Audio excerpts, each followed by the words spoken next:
可以看出来，这款固定翼的无人机，它的机头下方有一个很大的光电吊舱，它可以通过光学的或者是红外的探测手段，对各种各样的水面、水下目标呢进行相应的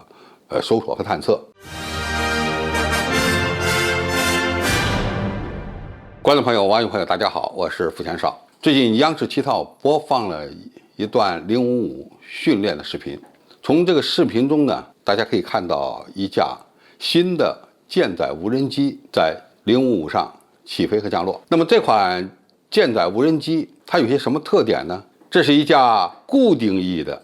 舰载无人机。我们知道固定翼的舰载无人机它的起飞相对来讲比较简单，你发射出去就完了，但是回收比较困难。那么我们国家055大区所采用的这种固定翼的无人机不需要这套回收系统，它可以垂直起降。那它怎么做到垂直起降的呢？不是像美国的 V22那样的勤转旋翼，而是它的翼上加装了4个固定的旋翼。这4个固定旋翼呢，和我们日常所见到的多旋翼无人机非常类似。起飞的时候，靠这4个旋翼将固定翼无人机垂直拔起，也就是垂直起飞。那么飞到一定高度以后，转换发动机，4个电机呢停止转动，而由后方的推进螺旋桨给无人机呢提供动力。当然，这个推进的螺旋桨它采用的发动机可以是电动的，也可以是油机，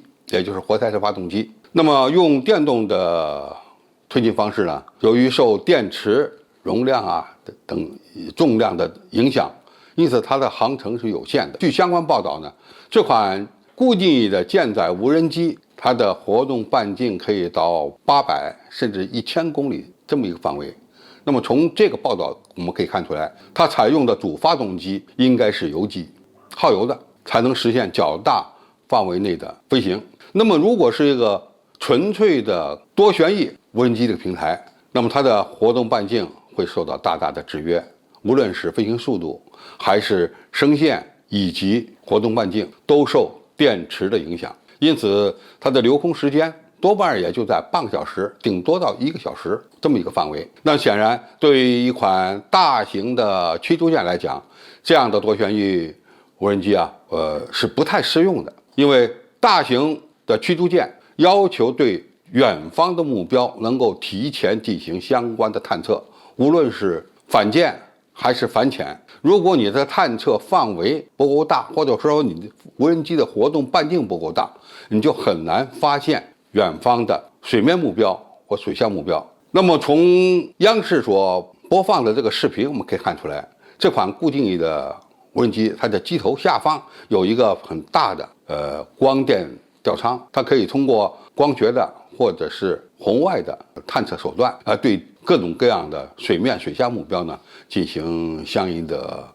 搜索和探测，尤其是对一些潜艇的潜望镜或者是呢这个通气管，在这种比较隐蔽的情况下，它也能够搜索和发现到。由于它的活动半径比较大，因此在相当宽广的一个区域内呢，就能够为我们的驱逐舰或是整个舰艇编队呢提供有效的情报信息保障。那么这样的无人机除了能够执行侦察任务以外呢，它是否还可以承担其他的使命任务？应该说是可以的。比如说中距通讯、中继制导。我们知道现在很多的反舰导弹射程都很远，几百公里。当然在战场评估以及其他的一些使命任务方面呢，舰载无人机它的作用也是比较大的。那么这款我们国家自行开发的无人机，它的最大优势实际上不在起飞，而是在降落，因为它可以和一般的直升机一样，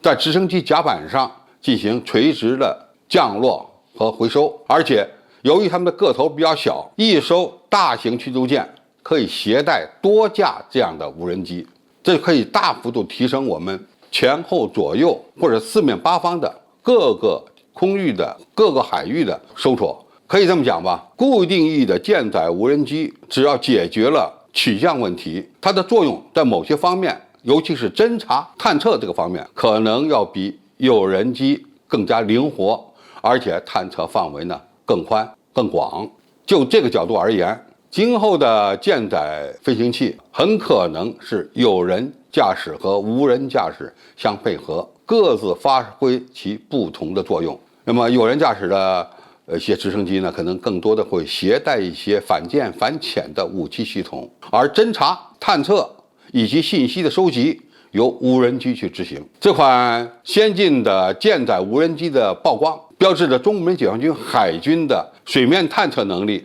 有了大幅度的提升，这很可能是今后舰载飞行器的发展方向之一。那么驱逐舰可以装这样的无人机，那么未来的两栖攻击舰甚至航空母舰支援保障舰艇也可以采用这样的手段，为我军的远程搜索、远程打击提供相应的助力。好，今天的评述就到这里，谢谢大家收看，我们下期再见。